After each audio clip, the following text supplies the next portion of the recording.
Our instructors, one of the things that they constantly are saying is that we don't have enough blackboards. So one thing we were thinking though, that with some of these thin, transparent technologies, we were like, well, maybe we could put like glass whiteboards in front of it so that it can be a writing surface as well as a display. We'd have to put something in front of it because inevitably an instructor will write on it. No. Yeah, it's like the screens. Can you write on these? Yes, you can. Once. Jerry, did you use permanent marker again? I'm sorry, guys. I had just grabbed the wrong. This is going to open very big, Jerry. Okay, forget it. Let's all pretend Jerry wasn't born. And this is clean. From DirectView LED, meeting technology, and oh my lord, there's a lot of people. All that and more next on AV Week. This is AV Week, episode 650, recorded from ISE 2024. Live from ISE 2024, part 1. This is AV Week, our weekly wrap-up of audio, visual, news, and information. The biggest story this week, well, we're at ISE. That's why my voice sounds different if you're listening to this, if you're watching it. Holy cow, yeah, it's different. So with me is Erin-Maher Moran from Johns Hopkins University. How are you, ma'am? Doing well. Still have a voice, which is amazing. This is Thursday, so that's why, right? We're doing this strategically on Thursday. Yes. And also my buddy, Kevin Iselli from... How are you, my friend? I'm good. Hey, how are you? Doing well, actually. Doing well. For the first time back in public. Yeah, this is great. Where'd they keep you for the last 2 years? You know, I was in a desk, and we had this whole pandemic thing, and then I changed companies. We had a pandemic? Yeah, well, we did. Okay. Well, let's talk... I'll do a little bit of commentary at the end about that. Just got done having a conversation with our friends at Infocom about that, and it was 4 years ago, almost to the day, that we were sitting in Amsterdam. Yep. And several companies suddenly didn't show up at ISE, and a combination of a pending pandemic as well as a weird weather thing that happened in England that year. Yes. Impacted the attendance, impacted the show itself. So we'll talk a little bit about the feeling of the show, the attendance. But Erin, first and foremost, you're here with HETMA. Yes. What is HETMA doing here? Well, HETMA we pretty much doing all of the things. Like, we are really trying to kind of position ourselves in the, getting the higher ed vertical really out there and known, and strategically, partnerships and creating those connections. We hosted a happy hour yesterday, as well as some sessions in the Influencer Hub. So it's been a busy time for us, but good. Since you and HETMA's producing quite a number of videos, you guys are interviewing folks. Eventually, I'm going to have one of you take my job because I'm also tired. But what are some of the things that you guys have seen? Like, what's impacted you, or what's been the biggest takeaway from ISE for you guys?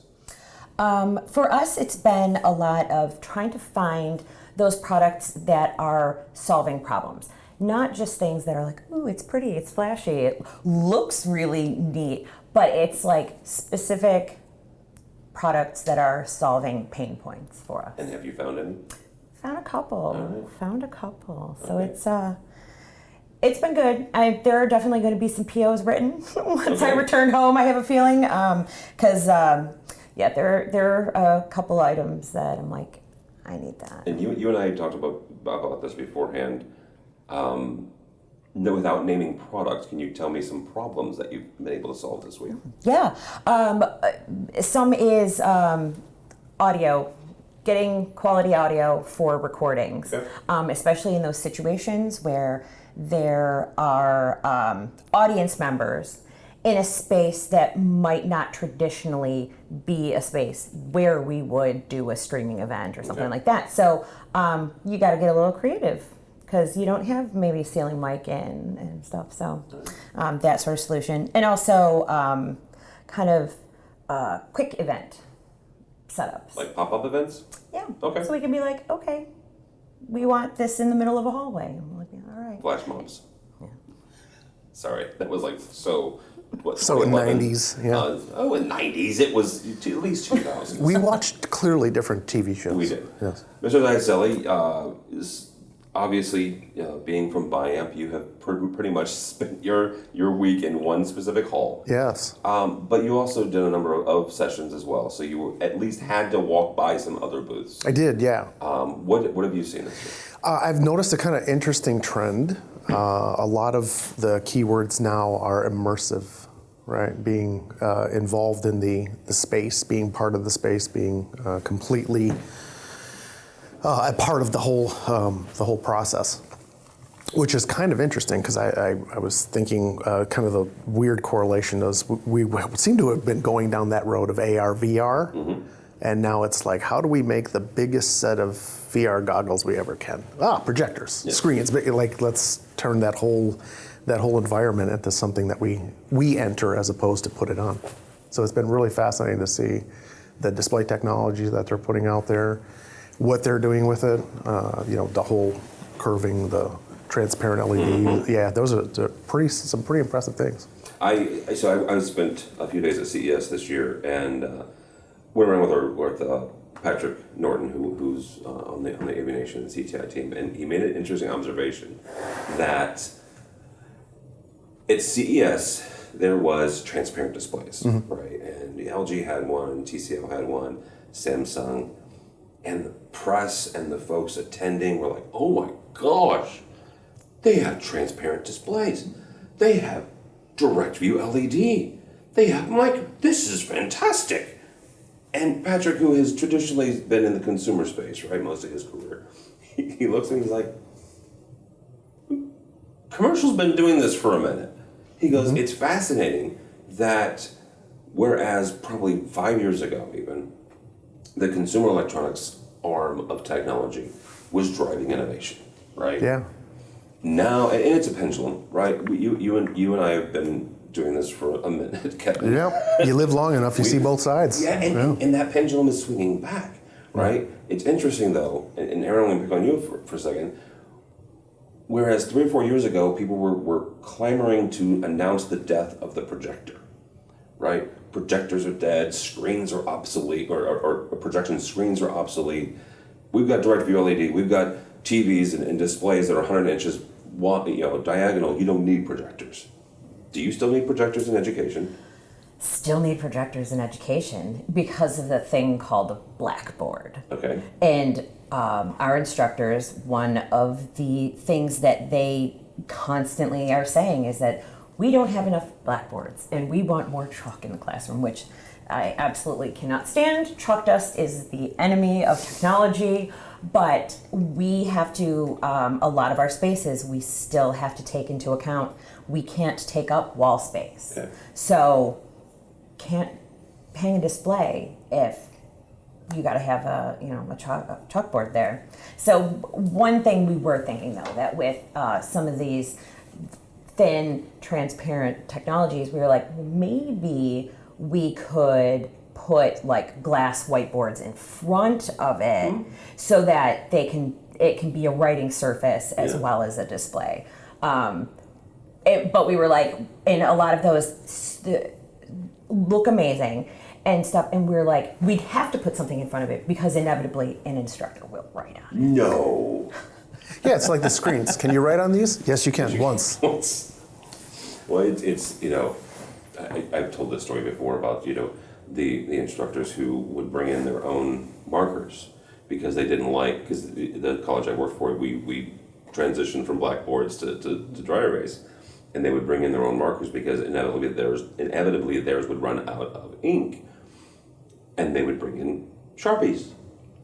It's a marker. It's a marker. Right, yeah. And they were brand new, and they worked. Once. Yeah. Kevin, if you had to give this show, again, this is a bit unfair because we're recording this on the Thursday morning, right? So you've only had 2 days of a 4-day show. But if you had to give this show a theme, what would that be? Oh, wow. A theme. I have an answer, but I'll give you mine at the end. Invest in BCAAs. I don't even know what that is. Branch chain amino acids, because it really helps the soreness and recovery. No, as far as a theme, I would like to say that it is definitely moving towards, and kind of it also showed in a lot of the conversations that I've been seeing going on, is the rapid adoption of AI. Okay. Which is kind of exciting, actually. I think it's a really interesting, and it's still a little bit, let's say, not really fully fleshed out tool. Yeah. But I do definitely see it as a tool, and I'm looking. Even my group, we're integrating it in a lot of different methods, a lot of different opportunities for us to use this tool, even for the betterment of training and education. So, like I said, I think that's kind of a big one that I'm seeing in a lot of the booth space. Okay. Erin? Well, I actually agree with AI being very much at the forefront. But one of the things we discussed that we knew it was going to be there, but it's not as in your face as we expected. We thought that like all the manufacturers would be like AI this and artificial intelligence that, but it's been pretty subtle. But it's not that they haven't used it. It's just that I think it's becoming more of a ubiquitous thing that they're not doing it for the sake of it being AI and something new. They're just like, we're taking advantage of, the new, kind of machine learning things and making something great out of it. Do you think maybe, and by the way, my answer was also going to be AI, because I do agree that it's not in your face, but it is certainly there. Do you think that's the maturity, which feels really, really odd to say, only a year after ChatGPT was released to the public, but do you think it's the maturity of AI in the marketplace? I think so, yeah. I think that, it does seem very fast. Yeah. But I think that has a lot to do with it. Mm-hmm. One takeaway from ISE 2024 for you, Kevin? One takeaway. Frame that. Well, again, you're having I like this dichotomy here because Kevin is spending a lot of time in the booth. People coming to him, and I'm going to ask you the same question. But when folks are coming in, a little bit to what Erin was saying about what problems are they trying to solve. Yeah. Okay, from that perspective, I actually was going to. The sentiment that Erin started with about solving problems, and especially with sound, with us at Biamp, that has been a real big ask, especially we have a AI noise reduction in our process in Tessera now, where when you first think about it, it's like, what is that going to do? It's astounding. I mean, the fact that the demos that we're even showing is you can actually see they have a work crew come in the middle of a meeting, and you barely hear the drill, and you barely hear them pounding on the walls because it's so fast and so adaptive to what's happening there. Again, as the tool, it is solving quite a few problems that we had in a space without hurting any, or without being too critical to any specific discipline. It's like I always say, companies like Biamp, we exist because architects like things to look nice. Yeah. I use the word look specifically because it's got to look nice, but it also has a big impact on how does it sound. Yeah. And intelligibility for speech is so critical, especially now when you're doing remote learning or even the Teams and Zoom world, that I think oftentimes we forget about the technology that folks like Biamp we make to make up for those visual decisions that go into the spaces. And they're very important because that's kind of what happens is, I've got this conference room and I can't hear the other end, or, AEC and all the things that we have to put in as far as DSP processing to make those corrections so that you get back to a more comfortable level. And that's been a big ask. Erin, what's one takeaway from this week? Well, being that this is my first ISE, and everyone talks about the scale of it and how big it is and all the halls. And I have to say my biggest takeaway is next time around, I need to be more conscious of what I'm scheduling and where things are, yes, so ma'am. that I'm not running from one side to the other and, within a few minutes of each other.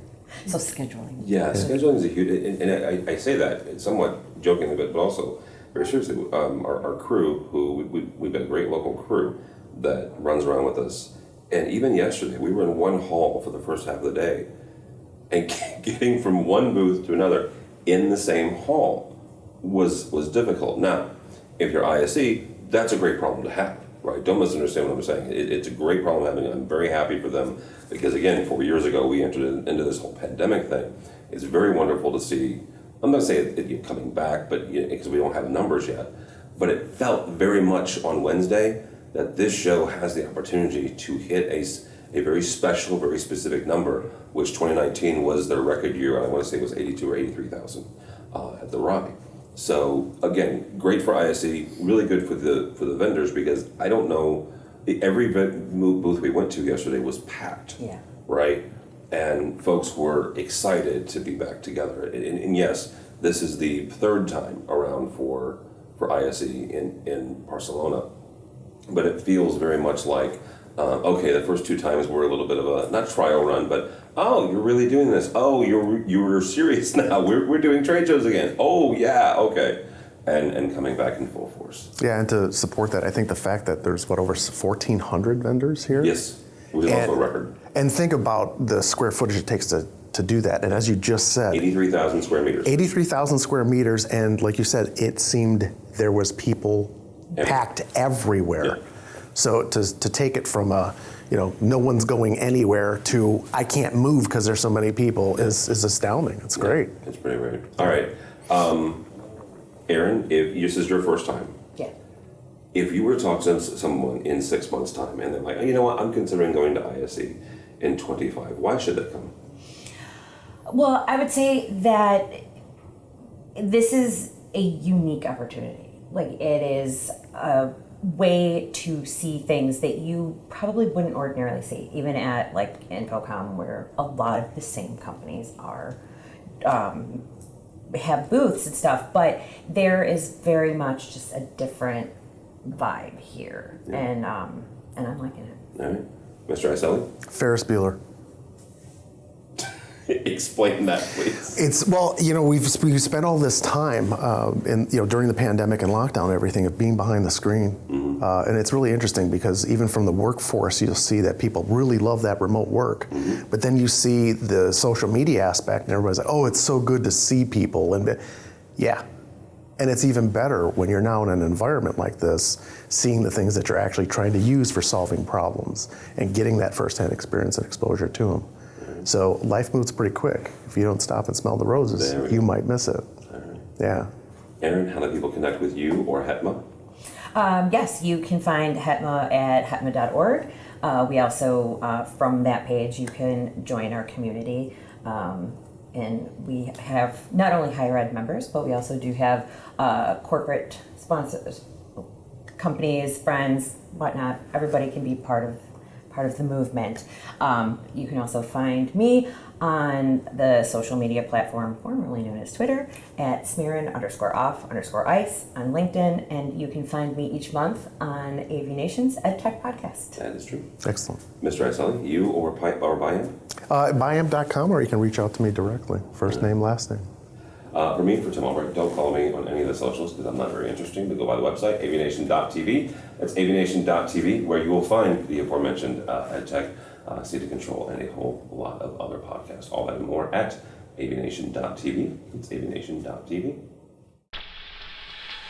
The network for the AV industry. What are you listening to? This This is AV.